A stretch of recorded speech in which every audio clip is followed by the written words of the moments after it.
Hey everybody, just your local melee enthusiast here, back at you with another video. I want to talk about something very odd to me in the patch notes for the upcoming Necropolis League for Path of Exile. So, long story short, my build was not once, not twice, but triple tapped in the nerf department, which is totally fine. That's actually not why I'm making the video. I want to talk about melee as a whole, but my build specifically, I'm going to be league starting with Rage, Cleave, Berserker, which looks something like this. We're sitting at, with totally ethical config, totally ethical gear, 2.6 million damage on like day 2, essentially, SSF gear, which is not bad. Anyway, so the reason why I think this build was triple nerfed, number one, Rage Cleave got nerfed. It's not a huge deal. It has like 27% less area at max rage with a Bear's Girdle, 120 max rage on Berserker. It's about 27% less area, which is not that big of a deal, right?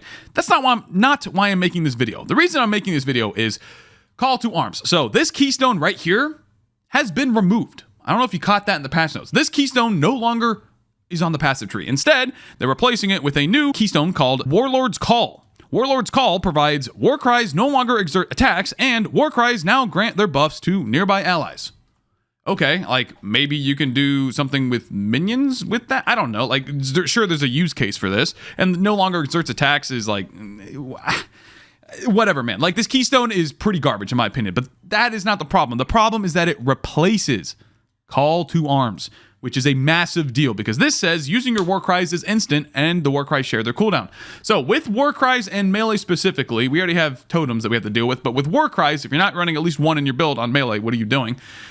With a warcry, you usually are only using one singular warcry. You're not stacking multiple unless you're doing a slam build with like the Shaper Helm or whatever it's called, Echoes of Creation. Like maybe you can still get away with that. That was nerfed like 4 leagues ago, but hey, some people are still doing it. But for the most part, people are using one singular warcry, which is why Call to Arms is so important. Number one, you're already next to it. Like if you're playing a melee build, you're on this part of the skill tree anyway. So boom, the opportunity cost before this patch, before Necropolis, is one singular passive point to grab Call to Arms, right?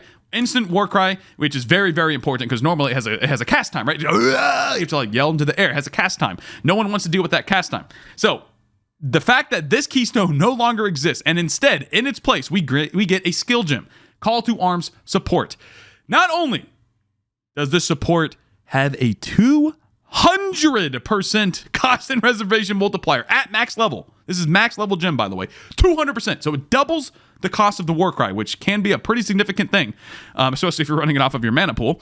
It also increases the cooldown of the ability. Reduced cooldown recovery rate means it takes longer for the warcry to come off of cooldown. That is your opportunity cost. On top of that, again, it's a skill gem, so you have to have an open socket. Your socket pressure on melee is already pretty bad because, like I said, totems exist. Ancestral Warchief, Ancestral Protector, multiple totems, MAME support. Like that's like very common setup. That's 4 links. That is almost essential in every single physical damage melee build out there. Maybe you can drop MAME, right? So maybe you're doing a conversion, elemental conversion or something. I don't know. So 3 links for totems already. Now we have to give up another link for that. And on top of that, because they are removing the ability to bind your warcries or anything for that matter to your left click, your move hotkey for the vast majority of people, because they're removing that ability, you then would have to link it to automation support on top of that, which is an additional 50% multiplier and another skill gem. And it increases the cooldown even more.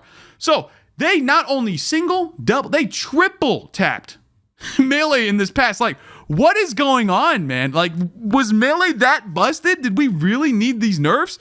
I'm sorry, I'm a bit worked up here, but like, seriously, do you guys hate melee at GGG? Seriously, what?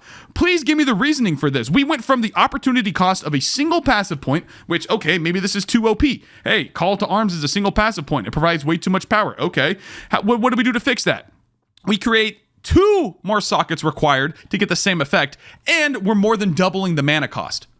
Like, what? This is so unbelievably wild to me that GGG, if you're watching this video, please think about this a little more before the patch.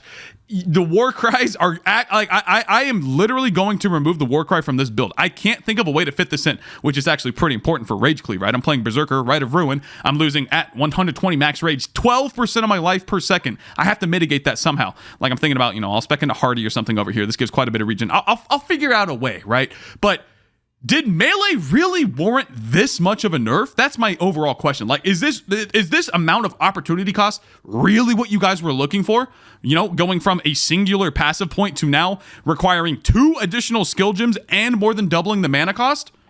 It's crazy to me. So please Please readdress this in some capacity, GGG. I think this is a massive, massive nerf for absolutely no reason. Thank you.